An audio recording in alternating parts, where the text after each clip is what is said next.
बिस्मिल्लाहिर्रहमानिर्रहीम।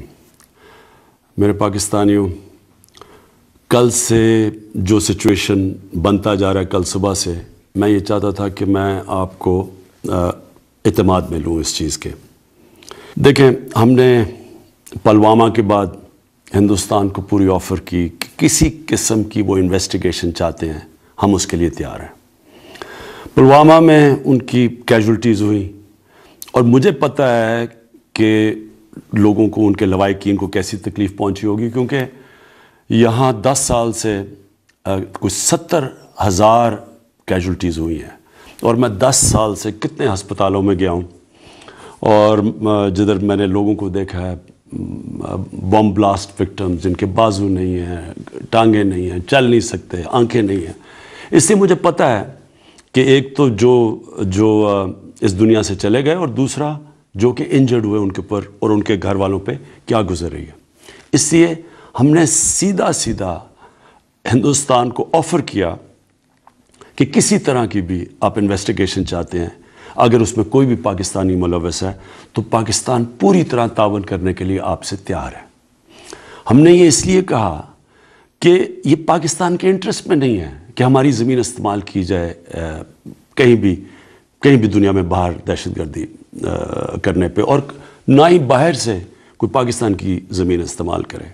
तो इसलिए इसमें तो कोई डिस्प्यूट थी नहीं। हम तो जब तैयार थे, हम जब पूरी तरह तावन करने के लिए तैयार थे, तो मुझे ये ख़दशा था कि उसके बावजूद हिंदुस्तान ने कोई एक्शन लेना, और इसीलिए मैंने उन्हें कहा कि हमारी मजबूरी होगी जब आप एक्शन लेंगे, हमारी मजबूरी होगी रिस्पॉन्ड करना, क्योंकि कोई भी सॉवरन मुल्क ये किसी मुल्क को इजाज़त नहीं देता कि वो उसके मुल्क के अंदर कार्रवाई करे और ख़ुद ही फैसला कर ले कि वो उसने जुर्म किया, जज, जूरी और एक्सिक्यूशन खुद ही बन जाए। और मुझे ख़दशा इसलिए था कि हिंदुस्तान के इलेक्शंस हैं और मुझे लग रहा था कि उसकी वजह से कोई एक्शन लिया जाएगा। लिहाजा मैंने हिंदुस्तान को कहा कि हमें जवाबी कार्रवाई करनी पड़ेगी। तो जब कल सुबह को जो एक्शन लिया गया, सुबह हमारी बात हुई आर्मी चीफ़ की, एयर चीफ़ की और मेरी, और हमने इसलिए एक्शन नहीं लिया सुबह क्योंकि हमें पूरी तरह पता नहीं था कि किस तरह का डैमेज हुआ है पाकिस्तान में वो, और जब तक वो हमें पता ना चलता तो ये भी बड़ा इर्रेस्पॉन्सिबल होना था पाकिस्तान से कि अगर हम एक्शन ले लेते और हिंदुस्तान की कैजुअल्टीज़ कर देते जब हमारी कोई कैजुअल्टी नहीं हुई थी। तो लिहाजा हमने इंतज़ार की और आज हमने एक्शन लिया। हमारा पहले से प्लान था कि कोई कोलैटरल डैमेज ना हो, कोई कैजुअल्टीज़ ना हो, सिर्फ हम ये बताएं हिंदुस्तान को कि हमारे में कैपेबिलिटी है कि अगर आप हमारी मुल्क में आ सकते हैं तो हम भी आपके मुल्क में जाके कार्रवाई कर सकते हैं। सिर्फ इसका ये मकसद था। 2 हिंदुस्तान के मिग्स ने पाकिस्तान की रिटेलिएशन में बॉर्डर क्रॉस किया, उनको शूट डाउन किया गया, और मैं ये भी आज कहना चाहता हूँ कि पायलट्स हमारे साथ हैं।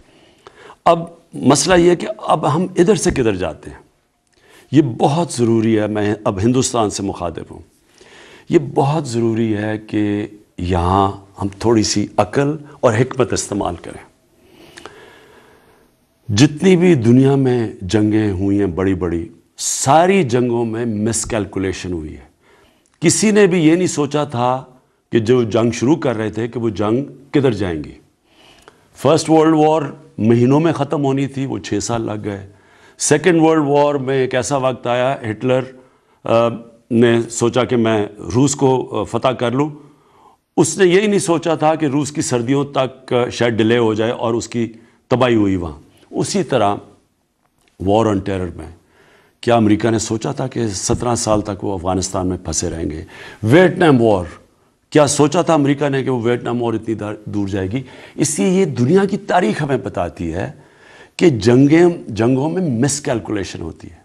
अब मेरा सवाल ये है हिंदुस्तान हुकूमत से कि क्या जो हथियार आपके पास हैं और हमारे पास हैं, क्या हम मिसकैलकुलेशन अफोर्ड कर सकते हैं? क्या हमें इस वक्त सोचना नहीं चाहिए कि ये अगर यहाँ से एस्केलेट होती है तो ये किधर जाएगी? ना मेरे कंट्रोल में होगी, ना नरेंद्र मोदी के कंट्रोल में होगी। इसलिए मैं फिर से आपको दावत देता हूँ कि जब हम तैयार बैठे हैं ہم نے آپ کو کہا کہ جو آپ کی پلوامہ کی جو ٹریجڈی ہوئی اس کے جو آپ کو جو دکھ پہنچا ہے، کسی قسم کا ڈائلاگ کرنا چاہتے ہیں دہشت گردی کے اوپر، ہم تیار ہیں، لیکن میں پھر سے آپ کو کہوں گا کہ اس وقت بیٹر سینس شوڈ پریویل. ہمیں بیٹھ کے بات چیت سے اپنے مسئلے حل کرنے چاہیے. شکریہ.